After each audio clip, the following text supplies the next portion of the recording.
There was a shock today from Italy in the case of the American college student Amanda Knox, who was acquitted of murder charges and freed 18 months ago, returning home to America. But tonight, she is once again at the center of a courtroom drama in a distant country. A new group of Italian judges sending her case back to an appeals court.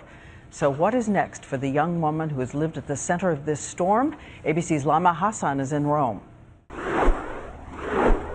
Amanda Knox was at home in Seattle when her Italian lawyer called at 2 a.m. to deliver the unwelcome news. She's shocked, she's very sad. She thought this was the end of a nightmare. Knox and Sollecito were initially convicted of murdering Kircher in what police claim was a sex game gone wrong. Knox was sentenced to 26 years in jail. There is no evidence. There never was any evidence, and there never will be any evidence. In 2011, an appeals court overturned their convictions after their defense argued the evidence in the case had been mishandled. She had spent 4 years behind bars. The appeals court scathingly criticized virtually the entire case as presented by the prosecutors and ruled that she should be freed. Knox returned to the U.S. within 24 hours. Thank you to everyone who's believed in me,